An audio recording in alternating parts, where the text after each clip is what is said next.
So, Mr. Scott, you pull over 80% black people. What's up with y'all? What's up with y'all? Welcome back to Moxie Approved. When trying to be a regular racist cop goes wrong.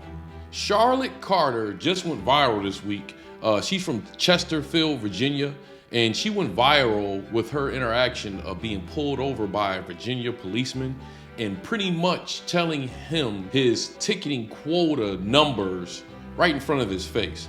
So, Mr. Scott, you pull over 80% black people. And they're pretty depicting numbers. Apparently, Chesterfield, Virginia has 20% black community, but this officer, his ticketing processes has led him to ticketing 80% black drivers. Now, the thing about this video is the story actually starts way before this video. Charlotte Carter is a nurse in Virginia, and she had a situation where her son had a friend that was getting abused. She believes that the police was neglecting the child because the child's father was black. She put up a video about this that got almost 5 million views. Now, before we watch this video, please do me one small favor. Make sure you got the notification bell turned all the way up to all. Hit the like button, and if you haven't yet, apply pressure to that subscribe button. It's right there and it's totally free. Apply pressure to that subscribe button. TikTok, I need your help. My son's friend came over tonight, and he said that his dad's been abusing him.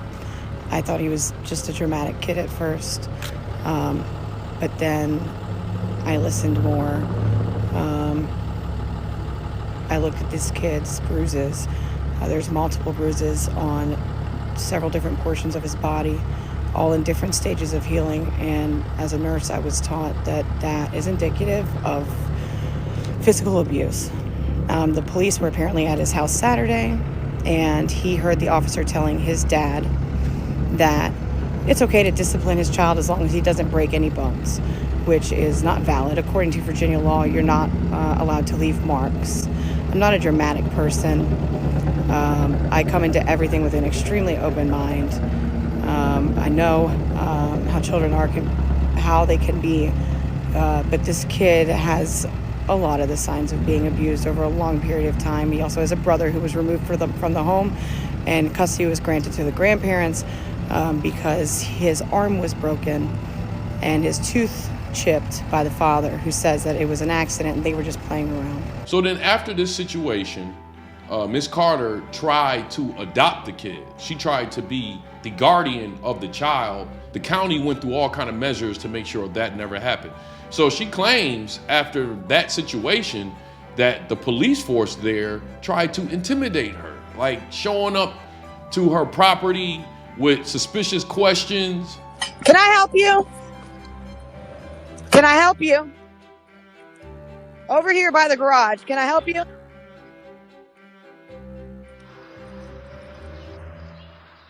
Officer. Home, ma'am? Can I help you? I'm sorry. Hold on, let me walk closer. What was that, ma'am? How can I help you? Are you home, ma'am? How can I help you, sir? We need to speak to you, ma'am, if you're at home. May I ask what about? About a protective order violation. A protective order violation? By who? It would be much easier if we just spoke in person instead. Yeah, of you this can camera. contact It's very my hard to hear. lawyer. His name is Thomas Roberts, and his number is 804. She said she was pulled over 10 times 1 month. She found out the way we get treated by these police can definitely be passed to you when you're trying to prove some point or something like this.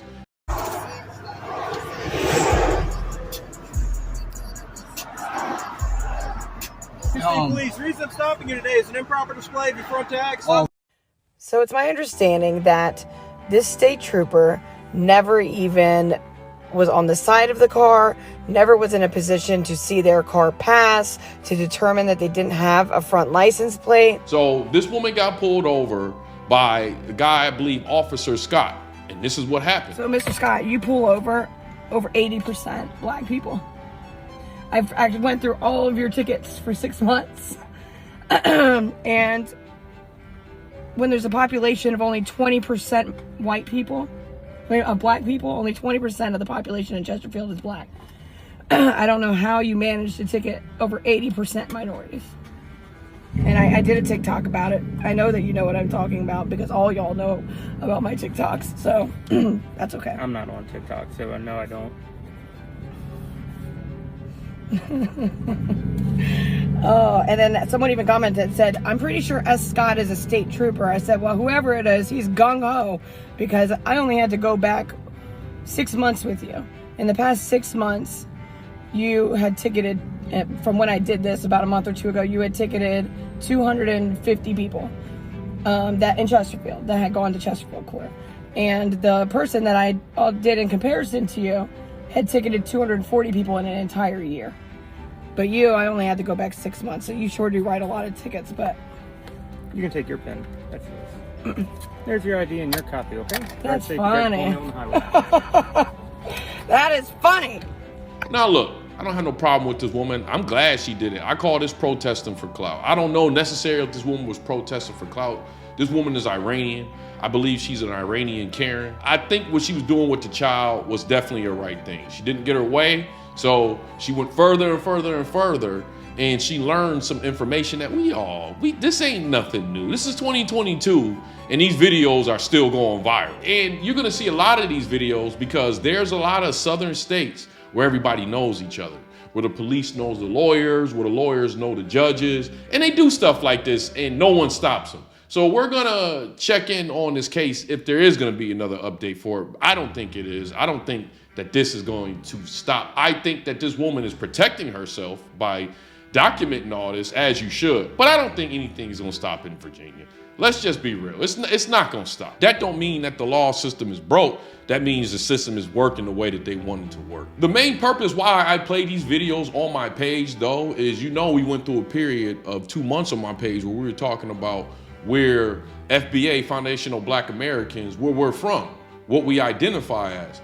And it's funny, I always see a lot of other races come on here and say, why do y'all Black African Americans think that y'all special? Y'all ain't know. Well, if we're not special, and look, we got to sit here and talk about all the horrible stuff that happened during the World Wars, all right? And it was horrible stuff. Meanwhile, it's 2022.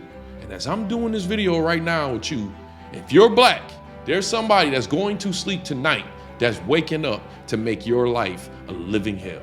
And for all y'all other people that's not Black Americans, I wonder why we feel, or in fact, why we know we're special. That is why.